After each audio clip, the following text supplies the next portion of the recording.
Hi friends, சுட்டு milli சுடரே இனி வரப்போகிற எபிசோட்ஸ்க்கான அப்புறமா தான் இந்த வீடியோவில் பார்க்க போகிறோம்.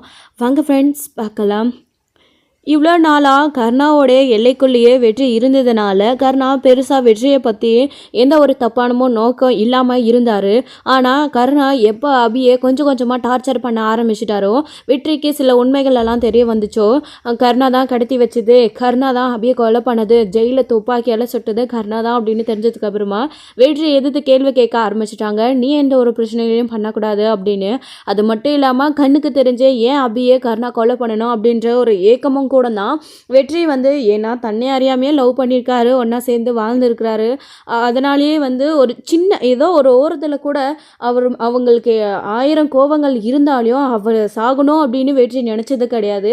அப்படி ஆகிடக்கூடாதுன்ற ஒரு நல்ல எண்ணத்தில் தான் கர்ணா கிட்ட பேசினாங்க. அதையும் தாண்டி சுடர் தன்னுடைய பொண்ணு அப்படின்றதுனால தான். அபிக்கு குடும்பம் இருக்குது, அண்ணன் இருக்கான், அண்ணி இருக்கான், பசங்க இருக்காங்க, சுடர் இருக்கா அப்படின்ற ஒரு காரணத்தினால அவங்களுக்காகவாச்சு அபிக்கு எதுவும் ஆகக்கூடாதுன்னு வெற்றி நினச்சாரு. இதனால தான் எதிர்த்து கேள்வி கேட்க ஆரம்பித்தார்.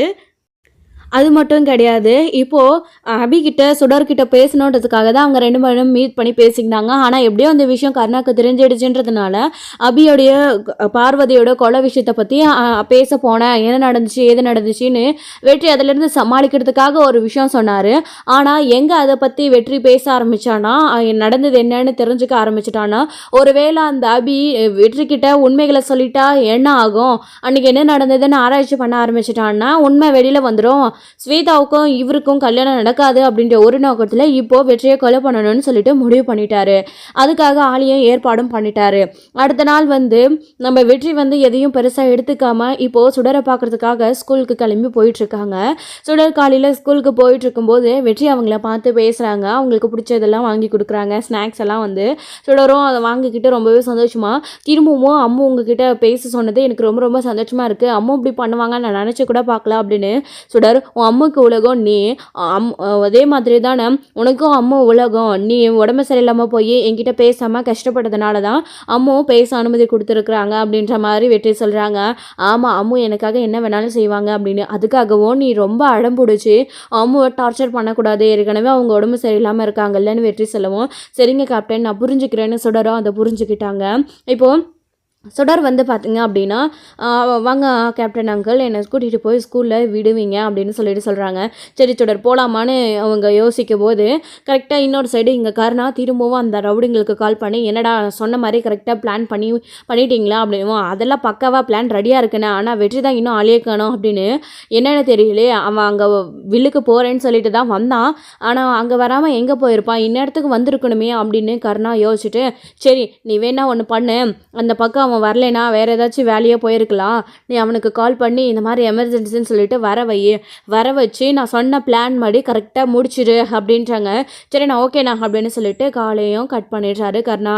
அப்போது வெற்றி, நீ இவ்வளோ நாள் எனக்கு நிறைய விஷயங்கள் செஞ்சுருக்கதா, ஆனால் எனக்கு வேறு வழி தெரியல, என்னோடய வாழ்க்கை தான் எனக்கு முக்கியம், என் வாழ்க்கைக்காக நான் என் பொண்டாட்டியவே போட்டு தள்ளுவேன், நீ எல்லாம் என்ன பெரிய விஷயம், என் உயிரை காப்பாற்றினதுக்காக இவ்வளோ நாள் உன்னை வளர்த்து படிக்க வச்சு ஆளாக்கி சோறு போட்டது சரியா போச்சு வெற்றி, அவ்வளோதான், உன்னை முடிச்சிடலான்னு முடிவு பண்ணிட்டேன், உன்னை கொண்டு போட்டால் கூட உன்னை ஏன்னு கேட்க நாதி இல்லை, நீ செத்தா யாரும் அழுக கூட இல்லை, நாங்கள் தான் எல்லோரும் சும்மா அப்படி அழுவோம், அப்புறம் தூக்கி போட்டுட்டு அவ்வளோதான் மறந்துட்டு போயிட்டே இருப்போம், அடுத்து என் வாழ்க்கையை பார்த்துட்டு நான் சந்தோஷமாக இருக்க போகிறேன், என்ன எனக்கும் சேத்தாக்கும் கல்யாணம் நடக்க கொஞ்சம் நாள் ஆகும், அப்படியே இல்லைனாலே நான் நடக்க வச்சிட மாட்டேன், கெட்டது நடந்த ஒரு வீட்டில் அடுத்தது நல்லது நடக்கணும், எப்படியாச்சும் கல்யாணம் நடத்திடலான்னு நான் பேசி சமாளிச்சிட மாட்டேன், நீ மட்டும்தான் தடியாக இருக்க போகிற, நீயும் இல்லைன்னா அவ்வளோதான், அப்புறம் அந்த மாணிக்கம் அவன்லாம் பெரிய ஆளே கிடையாது, உன்னை போட்டு எனக்கு அவனை போட்டு முடியாதா அப்படின்னு எங்கள் கர்ணா நினச்சிக்கிட்டு ரூமில் பயங்கரமாக சந்தோஷத்தோடு இருக்காரு. இந்த சைடு அதுக்கு ஏற்ற மாதிரி இப்போது சுடரை கூட்டிட்டு வெற்றி கிளம்பணும்னு நினைக்கிறப்போ அவருக்கு கால் வருது. ஒரு நிமிஷம் சுடர் அப்படின்னு சொல்லிட்டு ஃபோன் அட்டன் பண்ணுறாரு. ஆனால் எங்கே இருக்குது அப்படின்னும், இங்கே நான் வெளியில் இருக்கேன், என்ன விஷயம் அப்படின்னு கேட்கும்போது, இங்கே ஒரு பிரச்சனை மில்லில், சீக்கிரம் வாங்கினேன் அப்படின்றாங்க. என்னாச்சு அப்படின்னு கேட்கும்போது, நீங்கள் வாங்கினேன் எல்லாத்தையும் அப்புறம் பேசிக்கலாம், ரொம்ப அர்ஜென்ட்டு அப்படின்னு சொல்லி கால் கட் பண்ணுவோம். சரி உடனே கால் கட் பண்ணு அப்படின்னு சொல்லிட்டு நேரடியாக நம்ம வெற்றி என்ன பண்ணுறாரு, சுடர் சாரி சுடர் உங்க கூட வரணும் தான் நானும் நினச்சேன், ஆனால் முக்கியமான ஏதோ ஒரு வேலை, நீ இப்போ ஸ்கூலுக்கு போ, நான் ஈவினிங் வந்து உன்னை பிக்கப் பண்ணிக்கிறேன், நீ பத்திரமா போ அப்படின்றாங்க. கண்டிப்பாக எனக்காக நீங்கள் ஈவினிங் வருவீங்களா அப்படின்றாங்க. வருவேண்டா சுடர் அப்படின்றாங்க. ஏற்கனவே உங்ககிட்ட அம்மு பேசக்கூடாதுன்னு சொன்னதுனால ஒரு வாரமாக நான் சரியாக ஸ்கூலுக்கும் போகல, உங்ககிட்டையும் சரியாக பேசல. இன்றைக்கி ஈவினிங் கண்டிப்பாக நீங்கள் ஸ்கூல்லேருந்து கூப்பிட வந்தால் தான் நான் வருவேன், இல்லைன்னா உங்களுக்காக நான் அங்கேயே வெயிட் பண்ணிக்கிட்டே இருப்பேன், எனக்கு ப்ராமிஸ் பண்ணி கொடுங்க, கண்டிப்பாக நீங்கள் வருவீங்களா அப்படின்னு. சுடர் கண்டிப்பாக உனக்காக நான் வருவேன், நான் சொன்னதை செய்வேன் சரியா அப்படின்னும். ஓகே கேப்டன் நான் வரேன்னு சொல்லிட்டு சுடர் அங்கேருந்து ஸ்கூலுக்கு கிளம்புறாங்க. வெற்றியும் வண்டி எடுத்துகிட்டு வேகமாக வந்துட்டுருக்காரு. கரெக்டாக அவங்க இடத்துக்கு போகிற வழியில் அவங்க கருணா சொன்ன மாதிரி பிளான் போட்டு முள்ளெல்லாம் நீட்டாக முள்கம்பிகளை மாதிரி முள் வச்சு இலத்தலைகளை போட்டு மறைச்சி வச்சுருக்காங்க. கரெக்டாக இந்த சைடு வீட்டில் அபி என்ன பண்ணுறாங்க அப்படின்னா சாமி கும்பிட்டுட்டு விளக்கேற்றலான்னு சொல்லிட்டு அங்கே அதை பண்ணிட்டு இருக்காங்க. அப்போ என்ன ஆகுது, அவங்க விபூதி எடுத்து வைக்கலாம் அப்படின்னு நினைக்கிறப்போ அது கீழே தவறி கொட்டிடுது. அபி பயப்பட ஆரம்பிக்கிறாங்க. என்ன ஆச்சு, இப்படி குங்குமம் கொட்டுது, நல்ல நாள் அதுவுமா, எனக்கு என்னமோ மனசுக்கு ஒரு மாதிரியாக இருக்குது, சுடருக்கு ஏதாச்சும் பிரச்சனையா இல்லை என்னென்னு ஒன்றும் புரியலையே அப்படின்னு ரொம்ப கன்ஃபியூஷன் ஆகுறாங்க. அபியும் வந்து எல்லா விஷயத்தையும் அவருடைய அண்ணன்கிட்டையும் சொல்லிட்டாங்க. ஏன்னா ஒருவேளை சப்போஸ் அவர் இருக்கிறப்போ, அவருடைய அண்ணன் இருக்கிறப்போ, சண்முகம் இருக்கிறப்போ வெற்றி வீட்டுக்கு வந்தாரோ சுடர்கிட்ட பேசினாலோ அவருக்கு வெற்றி தெரியுன்ற காரணத்தினால கோவப்பட்டு ஏதாச்சும் பேசிடுவார், சுடர் முன்னாடி சண்டை போட்டுருவார் அப்படின்ற ஒரு காரணத்தினால, அதுவும் சராக தெரிஞ்சால் இன்னும் பெரிய பிரச்சனையாகும்னு குடும்பத்துக்குள்ளே என்னால் பிரச்சனை வேணான்னு அபி நினச்சதுனால தான் எல்லா விஷயங்களையும் அவருடைய அண்ணன்கிட்ட சொல்லிட்டாங்க. ஏன்னா அவருக்கு ஆல்ரெடி வந்து சில விஷயங்கள் தெரியுன்ற ஒரு காரணத்தினால அபி சொல்லிட்டாங்க. இப்போது என்ன நடக்குமோ என்ன ஆச்சோன்னு சொல்லிட்டு அபி பயந்துட்டுருக்காங்க.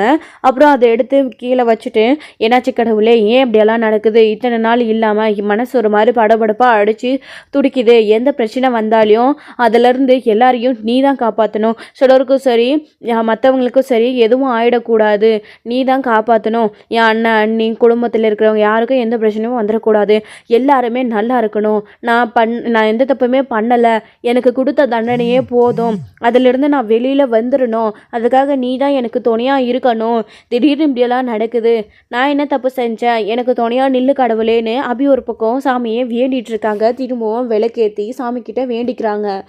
இங்கே அவங்க நினச்ச மாதிரி வெற்றி அந்த முள்கம்பியில் ஏறி இறங்குறாரு. அப்போது வண்டியும் பச்சை ஆரம்பிச்சிடுது. வண்டி நிறுத்திட்டு வெற்றி என்னாச்சு ஏதாச்சுன்னு பார்க்குறாரு. சுற்றியும் முத்தியுமே திடீர்னு வண்டி பஞ்சர் ஆகிடுச்சு, முக்கியமான வேலை விஷயமா மில்லுக்கு போக வேண்டியது இருக்குன்னு யோசிச்சுட்டு இருக்கப்போ அவங்கள சுற்றி ரவுடிங்க சூழ ஆரம்பிச்சிடுறாங்க. இதை பார்த்த வெற்றி ரொம்ப அதிர்ச்சி ஆகுறாங்க. என்ன திடுதுப்புன்னு இப்படி நடக்குது, யார் இவங்கெல்லாம் பிளான் பண்ணி என்னமோ பண்ண வந்த மாதிரி தெரியுது, ஏற்கனவே வந்து நம்மளை கொலை பண்ண பார்த்தா ஒருவேளை அந்த மாணிக்கத்தோட ஆளுங்களா இருப்பாங்களோ, இல்லை அந்த அபியா, நம்ம ஒன்று கண்ணுக்கு தெரிஞ்சுதான் சுடர்கிட்ட பேசணும்னு சொல்லிட்டு அபிகிட்ட பேசணும், ஒருவேளை கருணா சொல்லிட்டு இருக்க மாதிரி மாணிக்கத்து கூட சேர்ந்துக்கிட்டு நான் சுடர்கிட்ட பேசக்கூடாதுன்றதுக்காக ஏதாச்சும் பண்ணணும்னு அபி நினச்சிட்டு போகலான்னு ஒன்றும் புரியாமல் வெற்றி வந்து குழப்பத்தில் நின்றுட்டு இருக்கப்போ அவங்க அடிக்க ஆரம்பிச்சிடுறாங்க. பயங்கரமாக இவங்களும் மாற்றி மாற்றி அடிக்க ஆரம்பிக்கவும் இங்கே அபி எத்தனை விளக்கம் அணிய ஆரம்பிச்சிடுது. சுடர் ஸ்கூலுக்கு போகும்போது பயப்பட ஆரம்பிக்கிறாங்க. ஏன்னா வெற்றி சுடர்கிட்ட அங்கே சொல்லிட்டு திரும்பும்போது அவங்களுக்கு கல்லில் கால் பட்டு ஸ்லிப் ஆக ஆரம்பிச்சிடுச்சு.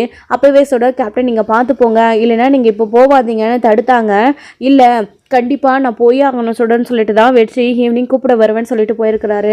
கண்டிப்பாக என்னை கேப்டன் வந்து ஈவினிங் கூப்பிட்டுட்டு போகணும், நான் அவரை பார்க்கணும், அவரை பார்த்துட்டு தான் வீட்டுக்கு போகணும், எனக்கு ரொம்ப பயமாக இருக்குது, கேப்டனுக்கு ஏதாச்சும் தப்பாக நடக்குமோன்னு பயமாக இருக்குது, பதற்றமாக இருக்குது. சுடருக்கும் இது தோண ஆரம்பிக்குது. அதனால் இன்றைக்கி ஸ்கூலில் அவங்க கூட அப்செட்டாகவே கிளாஸ் அட்டன் பண்ணிகிட்ருக்காங்க. இப்போது வெற்றியை அந்த ரவுடிங்களை அடிக்க ஆரம்பிக்கிறாங்க. வெற்றி வந்து அவங்கள எந்த விதத்துலேயும் வெற்றியை பாதிக்க விடுறது கிடையாது. ஏற்கனவே அவர் வயிற்றில் காயமாயிருக்கு, அதே கரெக்டாக வயிற்றுலேயே குத்த வராங்க. இவங்களுக்கு எப்படி தெரியும், இல்லை சாதாரணமாக எதர்ச்சியாக தான் குத்துறாங்களா அப்படின்னு சொல்லிட்டு அவங்களே பயங்கரமாக அடிக்க ஆரம்பிச்சிட்றாங்க. அடித்து துவைச்சி அதுக்கப்புறமா இதை செய்ய சொன்னது யார் நீங்களாம், எதுக்காக என்ன இப்படி பண்ணுறீங்கன்னு 2-3 பேரை கூப்பிட்டு அடித்து விசாரிச்சார் வெற்றி. யாருமே எதுவுமே சொல்லலை. கடைசியாக ஒரு ஆள் மாட்டிக்கிறாரு. அந்த ஆளை சொல்கிறாங்க யாருன்னு சொல்லிட்டு, மாஸ்க் எடுக்கணும் அப்படின்னாலையும் தெரிஞ்சிடும், அந்த ஆளை கண்டுபிடிச்சிருவாங்க. இல்லை அவங்க வெற்றி வந்து கூட அங்கே வேலை செய்கிறவங்களேவா இல்லை வெளியாட்களா யாருன்னு ஒன்றும் புரியலை. அதனால தான் கருணா வந்து அவங்கள வேறு ஆட்கள் அனுப்பினாங்க. இப்போது மாஸ்க்கு கட்டிடக்கூடாதுன்னு ரொம்ப அந்த ஆள் போராடுறாரு. இப்போது நீ சொல்ல போறியா இல்லையான்னு முகம் தெரியலனா கூட பரவாயில்லன்னு யார் என்னை கொலை பண்ண சொல்லி அனுப்புனது, என்ன நோக்கத்தில் நீங்கள் எதுக்காக என்னை அடிக்க வரீங்கன்னு சொல்லிட்டு பயங்கரமாக அவங்க சண்டை போடும்போது அடிக்கும்போது தான் வலி தாங்க முடியாது. அந்த ஆள் விட்டுரு இங்கே பாரு விட்டுரு அப்படின்றாங்க. இங்கே பாரு யார் இப்போ என்னை கொலை சொன்னாங்கன்னு சொல்லலாம் அவ்வளோதான் அப்படின்றாங்க. இங்கே பாரு தயவு செஞ்சு என்னை விட்டுடு அப்படின்னமோ, நீ சொல்லலை இப்போ உயிர் போயிடும் அப்படின்னு சொல்லமோ, இங்கே பாரு என்ன எதுவும் பண்ணிடாத, காசுக்காக தான் இப்படி பண்ணிட்டோம் அப்படின்னமோ, காசுக்காகவா, யார் என்ன காசு கொடுத்து கொலை பண்ண சொன்னது அப்படின்னமோ, சொல்ல மாட்டேன்னு அவர் அப்பவும் பிடிவாதம் பிடிக்கவும், சொல்ல போறியா இல்லையான்னு கழுத்தில் கத்திய வைக்கவும், சொல்லிடுறான் கர்ணா தான் அப்படின்றாங்க. இதை கேட்ட உடனே ரொம்ப அதிர்ச்சி ஆகுறாங்க. அப்போ அவருடைய முகத்தை பார்க்கலாம், அவர் யாரா இருக்குன்னு சொல்லிட்டு அந்த ரவுடி முகத்தை பார்க்கலான்னு வெற்றி நினைக்கும் போது அந்த ஆளு கீழே வெற்றியை தள்ளி விட்டுட்டு அங்கிருந்து ஓடி போயிடுறாரு. தப்பிச்சா போதும், இவனை கொலை பண்ணா என்ன, கொலை பண்ணலைன்னா என்ன அப்படின்னு இப்போ அந்த ரவுடிங்கெல்லாம் ஒரு இடத்துல ஓடி போய் வேகமாக ஒளிஞ்சுக்கிறாங்க. அடிப்பட்ட வழியில் ஒளிஞ்சிக்கவும், இங்கே பாருடா நம்ம இங்கே இருக்க வேணாம், எங்கேயாச்சும் தலைமறைவாயிடலாம் அப்படின்றாங்க. ஆமாம், கர்ணனுக்கு கொடுத்த வேலையை கரெக்டாக முடிக்கல, அதுக்கு பழி வாங்கிறதுக்கு கர்ணனா நம்ம என்ன வேணாலும் செய்வார். அது மட்டும் இல்லாமல் அந்த ஆள் என்னை பிடிச்சி அடித்ததில் நான் உண்மையை வேற சொல்லிட்டேன், கர்ணாலேருந்து பண்ண சொன்னான்னு. அது கர்ணாவுக்கு தெரிஞ்சால் நம்மளுக்கு கொன்னே போட்டுவிடுவான். வெற்றிக்கு இந்த விஷயம் தெரிஞ்சு கொலை பண்ணாமல் நம்ம விட்டுட்டோன்னு அவங்களுக்குள்ளே சண்டையாகிறதுனால நம்மளை பழி வாங்கணும்னு நினைப்பாங்க. நம்ம பேசாமல் இங்கேருந்து எங்கேயாச்சும் போயிடலாம் அப்படின்னு அவங்க தலைமறைவாகணும்னு முடிவு பண்ணி அவங்க அங்கேருந்து கிளம்பி வேகமாக ஓடி போயிடுறாங்க. ட்ரீட்மெண்ட் பார்த்துட்டு கிளம்பணும் அப்படின்ட்டு. இங்கே வெற்றி இப்போ என்ன பண்ணுறாரு, கர்ணான்னு சொன்ன உடனே அந்த அதிர்ச்சியிலேருந்து இன்னும் வெற்றி வரவே இல்லை. கர்ணா எதுக்காக நம்மளை கொலை பண்ண பார்த்துருக்கணும், நம்ம கொஞ்சம் கூட கனவுல கூட நினச்சி பார்க்காத ஒரு விஷயத்த இவங்க சொல்லிட்டு போகிறாங்க. இவங்க உண்மையை தான் சொல்கிறாங்களா இல்லை பொய் சொல்கிறாங்களா, எதுக்காக கர்ணா நம்மளை கொலை பண்ண பார்க்கணும் அப்படின்னு யோசிக்க ஆரம்பிக்கிறாங்க. இதுக்கு மேலே ஒரு நிமிஷம் கூட வெயிட் பண்ணக்கூடாதுன்னு நேராக அந்த வண்டியை மெக்கானிக்கல் ஷாப் விட்டுட்டு ஒரு ஆட்டோ பிடிச்சி வெற்றி அங்கே வீட்டுக்கு போகிறாரு. கர்ணா அங்கே வீட்டில் இருக்காரு. என்ன இன்னும் ஃபோன் வரலையேன்னு சொல்லிட்டு கர்ணா ஃபோனையே பார்த்து நின்றுட்டு இருக்கவும் நேராக வெற்றி போகிறாரு. கீழே யாரையுமே இல்லை, நேராக மேலேயே போயிடுறாரு. மேலே போன உடனே ரூமில் அவர் ஃபோனை வச்சுட்டு நின்றுட்டு இருக்கவும், என்ன கர்ணா இன்னும் ஃபோன் வரலேன்னு பார்த்துட்டு இருக்கியா அப்படின்னு உடனே அவர் பயப்பட ஆரம்பிக்கிறாரு. திருன்னு முழிக்க ஆரம்பிக்கிறாரு. நான் என்ன பண்ணேன் கர்ணா, உனக்கு நான் நல்லது செஞ்சதை விட நான் வேற என்ன தப்பாக செஞ்சுட்டேன், இப்போ எதுக்காக என்னை கொல்ல சொல்லி ஆள் அனுப்பினேன், நான் என்ன துரோகம் பண்ணேன், நான் வேண்டாண்ட அளவுக்கு சொல்லு கர்ணா, உனக்கு பாரமாக இருக்கிற, உனக்கு ஏதாச்சும் தொந்தரவு கொடுக்குறேன்னா சொல்லு, நீ என்னை கொலை பண்ண வேண்டாம், நானே உனக்காக என் உயிரை கொடுத்துடுறேன், இப்படி ஏன் என் முதுகுல குத்துறேன்னு வெற்றி கேட்ட கேள்விக்கு அவரால் பதில் சொல்லவே முடியல.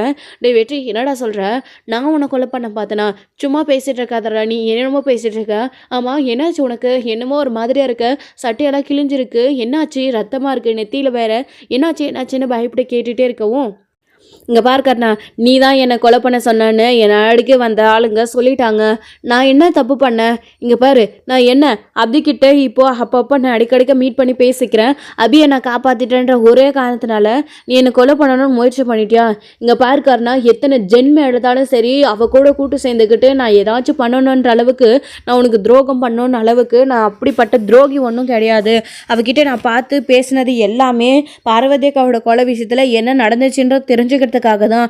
நீ எதுக்காக இப்படி என்னை கொலை பண்ணணும்னு பார்க்குற, அபி என்ன நோக்கத்தோட பார்வதி அக்காவை கொலை பண்ணா, இல்லை அன்னைக்கு என்ன நடந்துச்சுன்னு தெரிஞ்சுக்கிட்டேன், அது நமக்கு தானே நல்லதாக இருக்கும். இந்த மாணிக்கம் வேற உன்னை ஏதோ ஒரு விஷயத்தில் மிரட்டிட்டு இருக்கான், மில்லன் மித்ரா கேஸில் கொலை கேஸில் சிக்க வைக்கணும்னு பணத்தை வாங்கிக்கிட்டு ஏமாற்றிட்டான், அன்னைக்கு உடனே கொலை பண்ண பார்த்தா இதில் எல்லாத்துக்கும் ஒரு தீர்வு கிடைக்கும்னு சொல்லிட்டு தான் நான் இந்த விஷயத்தை பற்றி தெரிஞ்சுக்கணும்னு நான் நினச்சேன். ஆனால் நீ எதுக்காக இப்படி பண்ண, அபிக்கிட்ட பேசுகிறேன், நான் மனசு மாறிடுவேன், உனக்கு எதிராக துரோகம் பண்ணிடுவேன் அபி கூட சேர்ந்துக்கிட்டு, இல்லை உன் கூட இருந்துக்கிட்டு தான் ஸ்வேதா சொல்கிற மாதிரி நான் அபிக்கு சப்போர்ட் பண்ணிட்டுருக்கேன், அபி பரவாயில்ல வர்றது, அபியை காப்பாற்றுறது, அபிக்காக பேசுகிறது, இதெல்லாம் உனக்கு தப்பாக தெரியுதா, என்ன கர்ணா நீ இப்படி நினைப்பேன், நான் கனவுல கூட நினச்சி பார்க்கல, நான் எப்படி பார்வதி அக்கா உயிராக நினச்சேன், அவங்கள கொலை பண்ணிட்டாங்க, எனக்கு சோறு போட்டுற தெய்வத்தை கொண்டு இருக்காவ, அவகிட்ட எத்தனை ஜென்மம் எடுத்தாலும் நீ எனக்கு எந்த உறவுமே கிடையாது பேச்சுவார்த்தையை தவிர, ஆனால் நீ இப்படி பண்ணுவேன்னு நினச்சி பார்க்கல கர்ணா, எதுக்காக இப்படி பண்ணுறா, என் உயிர் உனக்கு வேணுமா எடுத்துக்கோ அப்படின்னு நின்றுட்டுருக்காரு.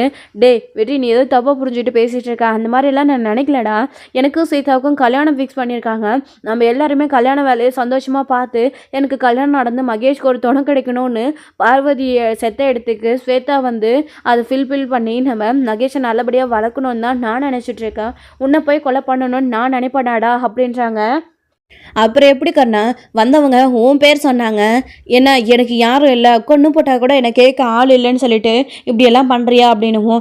ஏய் என்னடா நீ, உனக்கு யாரும் இல்லைன்னு தெரிஞ்சு உன்னை தூக்கி வளர்த்ததே நான் தான், நான் எப்படி அப்படி பண்ணியிருப்பேன், யாரோ உன்னை கொலை பண்ண பார்த்துருக்காங்க, அன்றைக்கே அந்த மாணிக்கம் என்னை கொலை பண்ணும்போது நீ சிக்கிட்ட, இப்போ உன்னை யாரோ இப்போ கொலை பண்ணணும்னு நினைக்கிறாங்க அப்படின்னா அது வேற யாரா வேணாலும் இருக்கிறால, ஏன் அந்த அபியை கூட இருக்கலாம், நீ பார்வதி விஷயத்தில் ஏதோ செய்கிற கண்டுபிடிச்சிருவ உண்மையா அப்படின்றதுக்காக அன்றைக்கி என்ன நடந்துச்சு ஏது நடந்துச்சுன்னு கேட்கணும்னு நினைக்கிறா. அப்போது அந்த அபி தான் உண்மையிலே கொலை பண்ணியிருப்பான்ற விஷயம் தெரிய வந்துடுச்சுன்னா அவளுக்கு பிரச்சனையாயிடும்னு ஒருவேளை அவள் மாணிக்கத்து கூட கூட்டு சேர்ந்துக்கிட்டு உன்னை கொலை பண்ண பார்த்துருக்கலாம்ல, வழியை என் மேலே தூக்கி போட்டிருக்கலாம்ல. ஏண்டா உன்னை கொலை பண்ண சொன்ன ஆளுக்கு யார் என்னை கொலை பண்ண சொன்னான்னு கேட்டால் ஒருவேளை சப்போஸ் நீங்கள் மாட்டிக்கிட்டீங்களா கர்ணா பேரை சொல்லிடுங்கன்னு அவங்க சொல்லி கூட இருக்கலாம்ல. என்னடா வெற்றி நீ என் மேலே சந்தேகப்படுறியா, நான் உன்னை கொலை பண்ணியிருப்பேன் பார்த்துருப்பேன் அப்படின்னு நினச்சி அப்படியே பிளேட்டை திருப்பி போடுறாரு. வெற்றி இதில் கன்ஃபியூஷன் ஆகிடுறாரு. இதில் அப்படியே பேசி பேசி பிளாக்மெயில் பண்ண ஆரம்பிச்சிடுறாரு. அப்படி தாண்டா இருக்கும், நீ நம்பாத, அதுக்கு தான் அந்த அபியன்னு சொன்ன நான் கேட்டியா நீ, அந்த அபி எப்போ எப்படி வேணாலும் மாறுவா அப்படின்ற மாதிரி சொல்லிட்டு இருக்காங்க. இதை கேட்ட உடனே வெற்றி ரொம்ப அதிர்ச்சி ஆகுறாங்க. நீ முதல்ல ஹாஸ்பிட்டலுக்கு போ, இல்லை போய் ரெஸ்ட் எடு, உனக்கு என்னாச்சு ஏதாச்சுன்னு பாரு, இல்லைன்னா வா உன்னை நானே கூட்டிகிட்டு போகிறேன், தேவையில்லாமல் சந்தேகப்பட்டு இருக்காதா வெற்றி வா அப்படின்றாங்க. இது ஒரு தடவை 2 தடவை இல்லை, நீ இந்த மாதிரி தான் அடிக்கடிக்கு என்ன சந்தேகப்படுற, ஆனால் எனக்கு பரவாயில்லடா, நீ நல்லா இருக்கணும், அதுதான் எனக்கு முக்கியம், நீ வா அப்படின்றாங்க. செத்துட்டு வருவான் போனோமான்னு பார்த்தா இப்படி உயிரோடு வந்து நின்று சந்தேகப்பட்டு கேள்வி கேட்குறானே, எப்படியோ இப்போதைக்கு அந்த அபி மேலே பழியை திருப்பி விட்டாச்சுன்னு கர்ணா ஒரு பக்கம் சந்தோஷப்பட்டுட்டு இருக்காரு. அங்கே அபி கும்பிட்ட சாமி அபியோடைய தாலி தான் வெற்றியை காப்பாற்றிருக்கு. அவங்க தான் சாமிக்கிட்ட வேண்டிக்கிட்டாங்க. இப்போது சுடருக்கு பண்ணி கொடுத்த சத்தியம் மாதிரி ட்ரீட்மெண்ட் எடுத்துட்டு லைட்டாக ஹாஸ்பிட்டலுக்கு போயிட்டு மருந்து வச்சதுக்கப்புறமா வெற்றி சுடரை தேடி தான் போகிறாங்க. புலிக்குட்டி அவ்வளோ தூரம் சொல்லிக்கிட்டே இருக்காரு. இந்த அளவுக்கு ஆனதுக்கப்புறமும் நீ சுடரை பார்க்க வெளியில் போகணுமா, உன்னை சுற்றி ஏதோ ஆபத்து இருக்குடா வெற்றி அப்படின்னு சொல்லவும், இல்லைடா எனக்கு சுடர் முக்கியம், நான் சுடருக்கு நான் வருவேன்னு ப்ராமிஸ் பண்ணி கொடுத்துருக்குறேன், நான் போகலைன்னா சுடர் ரொம்ப ஒடிஞ்சு போயிடுவா, அப்புறம் எதுவாக இருந்தாலும் பார்த்துக்கலாம், சுடரை மீறி சுடர் பாசத்தை மீறி என்னை யாரும் எதுவும் செய்ய முடியாது, சுடருக்காக வாச்சு கண்டிப்பாக இந்த பிரச்சனையிலேருந்து நான் வெளியில் வருவேன், எனக்கு எந்த பிரச்சனையும் ஆகாது, யார் என்னை கொலை பண்ண பார்க்குறாங்கன்னு கூடிய சீக்கிரம் கண்டுபிடிக்கிறேன், நான் தபியை பார்த்து நேர்லையும் பேச தான் போகிறேன் அப்படின்னு வெற்றி சொல்லிட்டு இருக்காரு. ஸோ இதோட இந்த எபிசோடு வந்து முடிச்சிருக்காங்க. அடுத்தடுத்த எபிசோடில் இனி என்ன நடக்க போகுது, கர்ணா சொன்ன மாதிரி வெற்றிங்க நினச்சிட்டு இருக்கிற மாதிரி நேரடியாக போய் அபிகிட்ட இந்த விஷயத்தை பற்றி அவர் கேட்க போகிறாரா, இப்படி ஒரு விஷயம் நடந்திருக்குன்னு தெரிஞ்சால் அபி கண்டிப்பாக பயப்படதான் செய்வாங்க. இதுக்கு காரணம் யார் உண்மையான குற்றவாளி அப்படின்றத வெற்றி கண்டுபிடிக்க போகிறாரா என்ன அப்படின்றது எல்லாத்தையுமே வெயிட் பண்ணி நெக்ஸ்ட் வீடியோவில் பார்க்கலாம் ஃப்ரெண்ட்ஸ். தேங்க்யூ. இந்த வீடியோ உங்களுக்கு பிடிச்சிருந்தா லைக் பண்ணுங்கள், ஷேர் பண்ணுங்கள், கமெண்ட் பண்ணுங்கள்.